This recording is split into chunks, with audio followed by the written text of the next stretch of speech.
Hi hello வணக்கம். நான் உங்க ரியானா. ஃபர்ஸ்ட் ஆஃப் ஆல் இந்த கொஷினை கேட்டதுக்கு ரொம்ப சர்ப்ரைஸாகவும் ரொம்ப சந்தோஷமாகவும் இருக்கு. அப்படி என்ன கொஷின் நீங்க நினைக்கிறீங்களா? எஸ், இது வந்துட்டு டிரான்ஸ் மென்னுக்கும் டிரான்ஸ் விமனுக்கும் இருக்கக்கூடிய ஒரு முக்கியமான கொஷின். ஸோ ஸ்கிப் பண்ணாம பாருங்க. ஹெச்ஆர்டி அதாவது ஹார்மோன் ரீப்ளேஸ்மெண்ட் தெரப்பி. ஸோ இதை பத்தி ஒரு இளம் திருநங்கையா மாறக்கூடிய ஒரு நபர் பேசுங்க, இதை பத்தி எனக்கு ஓரியன்டேஷன் கொடுங்க, இது எடுக்கிறதுனால என்ன விஷயங்கள்லாம் இருக்கு அப்படின்னு என்கிட்ட கேட்டிருந்தாங்க. ஸோ அவங்களுக்காகவும் உங்களுக்காகவும் தான். ஸோ ஸ்கிப் பண்ணாம பாருங்க. ஹார்மோன் ரீப்ளேஸ்மெண்ட் தெரப்பி அப்படின்றது மேல்ல இருந்து ஃபீமேலா மாறுறவங்க, அதாவது டிரான்ஸ் விமன், ஃபீமேல்ல இருந்து மேலா மாறுறவங்க, அதாவது டிரான்ஸ்மென். ஸோ இவங்க ரெண்டு பேரும் பிஃபோர் சர்ஜரிக்கு முன்னாடி எடுத்துக்கக்கூடிய ஒரு ட்ரீட்மெண்ட். ஸோ இப்போ நீங்க சயின்டிஃபிக்கா சர்ஜரி பண்றீங்க அப்படின்னா முறைப்படி நீங்க வந்து ஒரு எப்படி சொல்றது, ஒரு நரம்பியல் நிபுணர், ஒரு பிளாஸ்டிக் சர்ஜன் பார்த்து நீங்க சர்ஜரி பண்றீங்கன்னா அதுக்கு முன்னாடி ஒரு மனோதத்துவம் கவுன்சிலிங் உங்களுக்கு எடுப்பாங்க. அது வந்து கவுன்சிலிங் வந்து 6 மந்த் போகும்.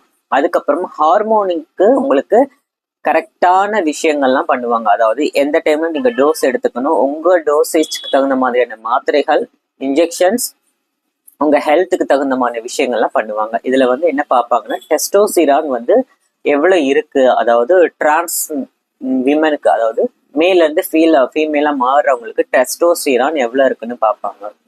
அதே மாதிரி ஃபீமேல்ல இருந்து மேலா மாறுறவங்களுக்கு அந்த டெஸ்டோஸ்டிரான் எவ்வளவு கொடுக்கணும் அப்படின்னு பார்ப்பாங்க. அதாவது ஃபீமேல்ல இருந்து மேலா மாறுறவங்களுக்கு அவங்களுடைய ஈஸ்ட்ரோஜன் லெவலை வந்து கண்ட்ரோல் பண்ணுவாங்க. ஸோ இதுதான் வந்து இந்த ஹார்மோன் ரீப்ளேஸ்மெண்ட் தெரப்பியோட பேசிக். ஸோ இப்போ டிரான்ஸ் விமனுக்கு வருவோம். டிரான்ஸ் விமன் வந்து சர்ஜரி பண்றதுக்கு முன்னாடி இந்த மாதிரியான விஷயங்களை எடுத்துக்கிறது ரொம்ப ரொம்ப நல்லது. ஆனா இதுல முக்கியமான 3 விஷயம் பார்க்கணும். நீங்க வந்து நீங்களா எந்த சர்ஜன் கன்சல்ட்டும் இல்லாம ட்ரீட்மெண்ட் எடுத்துக்க கூடாது, டேப்லெட் எடுத்துக்க கூடாது, இன்ஜெக்ஷன் பண்ணிக்க கூடாது. அண்ட் செகண்டரி, என் ஃப்ரெண்டு சொன்னாங்க, எனக்கு அவங்க சொன்னாங்க, இவங்க சொன்னாங்கன்னு ஒரு முன் அனுபவமே இல்லாத ஒருத்தவங்க ரெஃபரன்ஸ்ல வந்துட்டு நீங்க எந்த ட்ரீட்மெண்ட்டும் எடுத்துக்க கூடாது.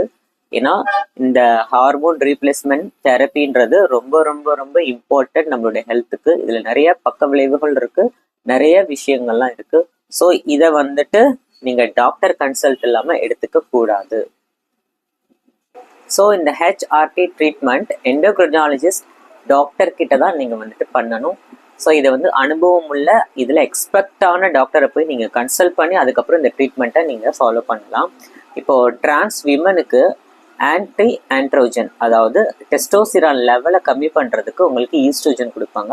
இதே டிரான்ஸ்மென், அதாவது ஃபீமேலேருந்து மேலாக மாறுறவங்களுக்கு டெஸ்டோஸ்டிரான் லெவலை இன்க்ரீஸ் பண்ணுறதுக்கு ட்ரீட்மெண்ட் பண்ணுவாங்க. ஸோ இதனால் என்னென்ன விளைவுகள் அப்படின்னு பார்த்தீங்கன்னா, மேல் டு ஃபீமேல், அதாவது டிரான்ஸ் விமனுக்கு உடல்ல இருக்கிற அந்த தசைகள் தளர்வு கொடுக்கும், சில பேருக்கு வெயிட் கெயின் ஆகும், சில பேருக்கு வந்து பாடியில் இருக்கிற அந்த அன்வான்ட் ஹேர்லாம் ரிமூவ் ஆகும். ஸோ இந்த விஷயங்கள்லாம் வந்து நம்ம ஆன்டி ஆண்ட்ரோஜன் கொடுக்கும்போது, அதாவது டெஸ்டோஸ்டிரான் லெவலை கம்மி பண்ணும்போது நடக்கும்.